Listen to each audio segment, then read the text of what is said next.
The doorbell rang at exactly 2:47 p.m. on a Tuesday afternoon. I remember the time because I had just glanced at the kitchen clock, wondering if I had enough time to start preparing dinner before my yoga class. The sound startled me from my thoughts about whether to make chicken or fish, and I wiped my hands on my apron before heading to the front door. Through the frosted glass panel, I could see the familiar brown uniform of a delivery driver. I opened the door to find a young man, perhaps in his mid-twenties, holding a large padded envelope and a digital signature device. "Delivery for Marcus Chen," he said, glancing between the package and my face. "That's my son," I replied automatically, reaching for the package. "He's not home right now, but I can sign for it." The driver handed me the device, and I scrawled my signature across the screen with the plastic stylus. As he walked back to his truck, I closed the door and examined the envelope in my hands. It was heavier than I expected, and there was no return address, just Marcus's name printed in neat black letters across the front, along with our home address.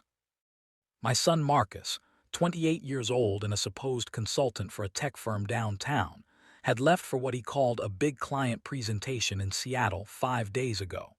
He'd kissed me on the cheek, grabbed his rolling suitcase, and promised to call when he landed. That had been Sunday evening, and I'd heard from him exactly twice since then. Brief text messages assuring me everything was fine and that the meetings were going well. I set the package on the kitchen counter and stared at it for a long moment. Something felt off, though I couldn't quite put my finger on what. Marcus usually had his work packages sent directly to his office.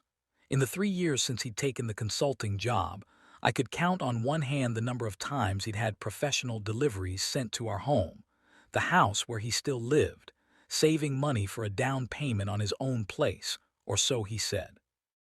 My phone buzzed, another text from Marcus: "Meetings running late, might extend the trip another day or two. Love you, Mom." I typed back, "Okay, sweetheart, a package came for you today. Should I open it?" Three dots appeared, then disappeared, then appeared again. Finally, his response: "No, don't open it, it's work stuff. I'll deal with it when I get back." The urgency in that message, even through the sterile medium of text, made my stomach clench. I set my phone down and looked at the package again. My son had never spoken to me that way before, so abrupt, so insistent. Marcus had always been an open book, or at least I had believed he was. I tried to push the unease aside and went about my afternoon routine. I attended my yoga class, stopped by the grocery store, and came home to prepare dinner for myself. But the package sat on the counter like an accusation, impossible to ignore. That evening, as I ate my solitary meal of baked salmon and roasted vegetables, I found myself staring at it again. My husband, Robert, had passed away 4 years ago, and since then it had been just Marcus and me in this house. We were close, or at least I had always believed we were. He told me about his work, his friends, his dreams of eventually starting his own consulting firm. We watched movies together on Friday nights, and he helped me with the yard work on weekends. But now, looking at that package, I realized how little I actually knew about the details of his life. What exactly did he do as a consultant? Who were his clients?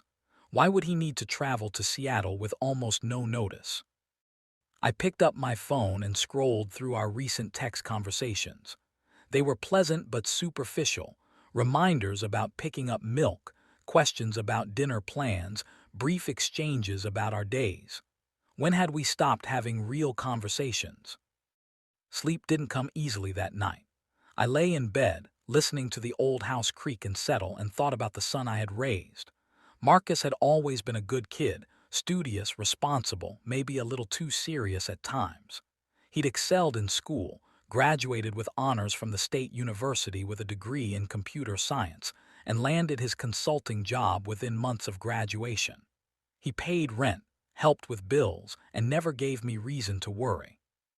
So why was I worrying now? The next morning, I made a decision that I'm still not entirely proud of. I called Marcus's office. A cheerful receptionist answered on the second ring. Good morning, TechVision Consulting. How may I direct your call? Hello, I'm trying to reach Marcus Chen. Is he in today? There was a pause. Marcus Chen.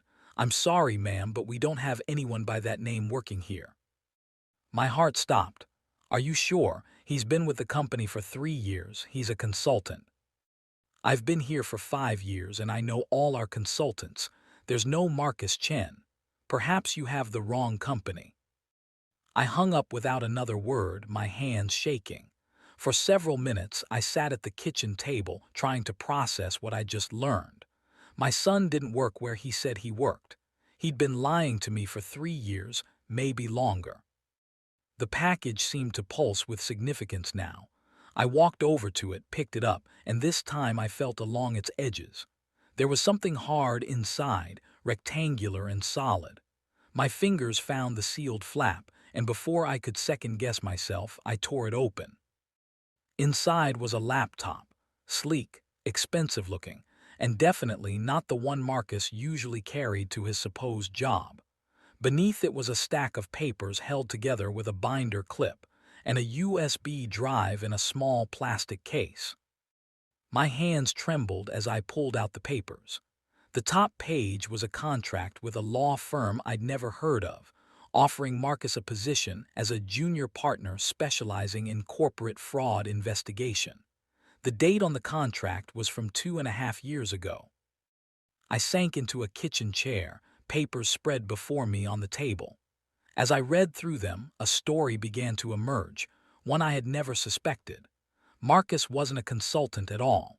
He was an investigator, working undercover for various law firms and occasionally federal agencies, helping to expose corporate fraud, embezzlement, and white-collar crime.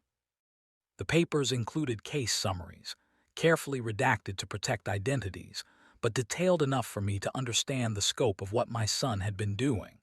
He'd helped bring down a real estate fraud scheme that had bilked elderly investors out of millions.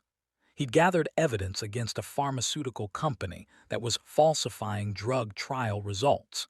He'd worked with the FBI on a case involving money laundering through a chain of restaurants. My son, my quiet, serious son, who I thought spent his days in boring meetings and working on spreadsheets, was essentially a private investigator specializing in white-collar crime. There was a letter tucked at the bottom of the stack, and when I unfolded it, I recognized Marcus's handwriting immediately.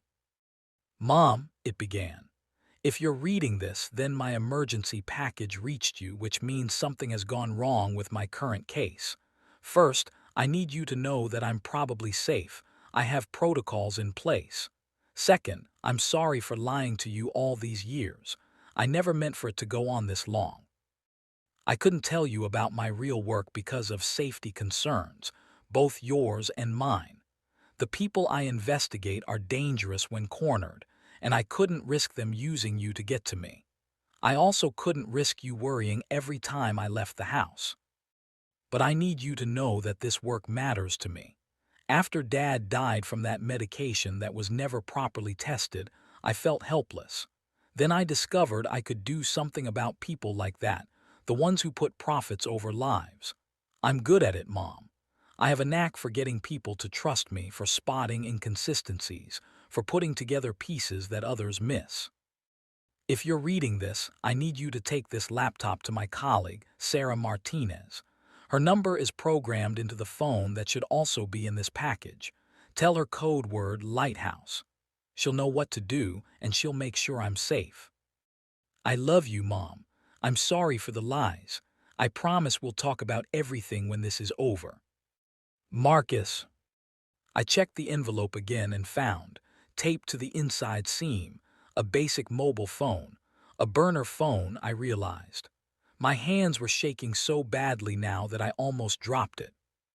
The situation I'd been worried about, my son traveling for work, had transformed into something far more serious. He wasn't in Seattle at all, was he? He was somewhere dangerous, investigating something big enough that he'd activated an emergency protocol.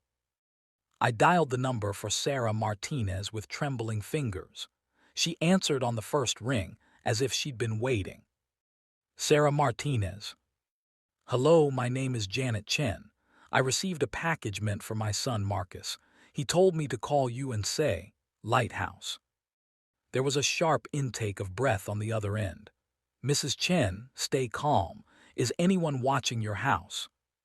What? No, I don't think so. What's happening? Where is my son? Marcus is safe, but he's in the middle of something complicated. He must have triggered the emergency protocol because he couldn't risk direct contact. I need you to bring that laptop to me immediately. Don't tell anyone where you're going. Can you do that? Yes, but please, is he really safe? Marcus is one of the best at what he does, Mrs. Chen. If he sent you that package, it means he's being careful. The laptop has evidence he's gathered on his current case. We needed to bring in the authorities and get him out safely. Can you meet me in an hour? She gave me an address, a coffee shop in a neighborhood I didn't know well.